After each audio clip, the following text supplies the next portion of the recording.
and welcome to Seaworld Splash to the Past podcast, which is now changed to Seaworld Splash Podcast.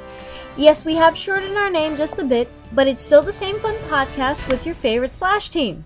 I'm your host, Rose, and this week we'll be doing a solo podcast, while my other half of my team, Joseph and Neil, are out on the field doing some important research for future podcasts. So I want to get into some topics which are quite important, as well as do a quick review on an amazing book which I recently read called Killing Keiko. I do apologize if my microphone is acting up, so please bear with me. So now on to the current news. If you have not yet heard, Kamigawa SeaWorld in Japan has teamed up with SeaWorld in the United States to begin working on artificial insemination for their two female whales, Laura and Lovey, which currently do not have access to any males at this time due to Oscar's passing. It is speculated that Laura may be the first candidate for the artificial insemination due to her not having a calf just yet. But she has been exposed to Lovey and her two calves, Earth and Luna, even playing role as auntie when needed. So here's hoping we see a beautiful and healthy little calf or two in the future. Now on to Vancouver Aquarium, where there has been a breeding ban for cetaceans housed at the Vancouver Aquarium. Due to that, the parks board has been changed and the ban has been reversed. This is due to the board recognizing that the aquarium provides a lot when it comes to conservation, animal care, research, and of course, educational programs for its visitors that visit the park. This also means that the aquarium will be keeping its cetaceans as well. Over at Marineland Canada, they have filed a lawsuit against Elizabeth Bott, another news company, I believe it was the Dodo, and Digital Journal for defamation. This is because a story which allegedly had said that Kiska, Marineland's only killer whale, was quote-unquote very sick, suffering, and approaching death. Since the lawsuit was filed, the article was removed by Digital Journal. In my opinion, both the Dodo and Digital Journal need to review all articles posted on their sites from authors, especially if they do not want to deal with another lawsuit from anyone. Also, this week, and of course possibly Thanksgiving, there will be a demonstration in front of Macy's in New York due to the parade having a SeaWorld float for the second year in its parade. While it is legal for people to go topless in New York City, doing a public demonstration in front of a landmark store fully naked in front of hundreds of children and families who are trying to enjoy the parade is not something that should be done unless they plan to be arrested. And this just in, it seems Panama Jack, the official sun care partner of SeaWorld, has decided to end their partnership with the company.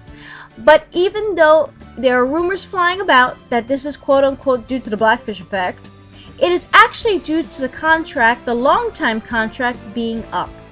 Panama Jack continues to support marine parks and even sponsors Miami Seaquarium. Now on to my review of Killing Keiko. Prior to this book, I read a book called Freeing Keiko by Kenneth Bauer.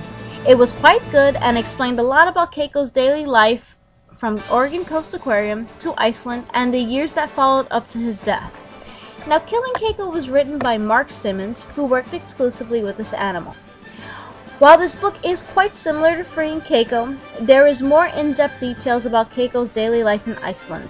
It also talks about the project, which seemed very improvised from the moment that Keiko was in the sea pen, until a few things were changed and revamped in order to give Keiko small successes to teach him to be independent in order to be released.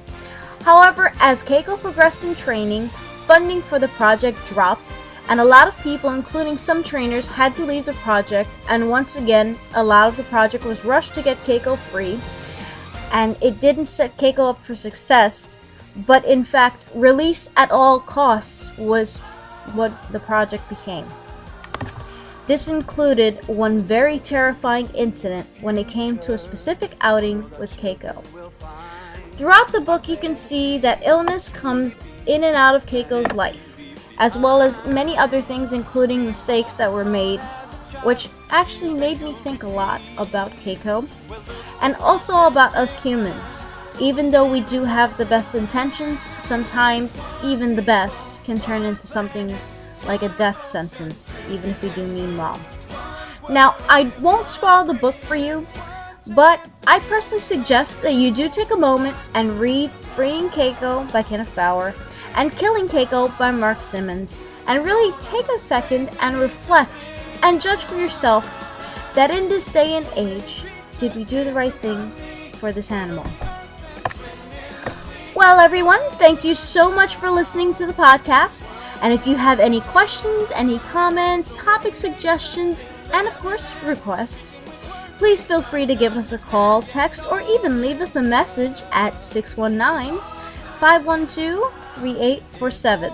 We would also love to hear from you if you have any updates, information regarding parks, any parks around the world, and SeaWorld, of course, or even stop by and say hello. Also, please don't forget to give us a like on Facebook and Instagram at SeaWorld Splash to the Past Podcast. You can also find us and follow us on Twitter and Snapchat at SeaWorld Splash. We also have an iTunes, and you can find our podcast there as well at SeaWorld Splash to the Past Podcast. And from me and my Splash team here, we want to thank you for joining all of us, and we hope you have a wonderful Thanksgiving and hope you will join us on the next podcast to come.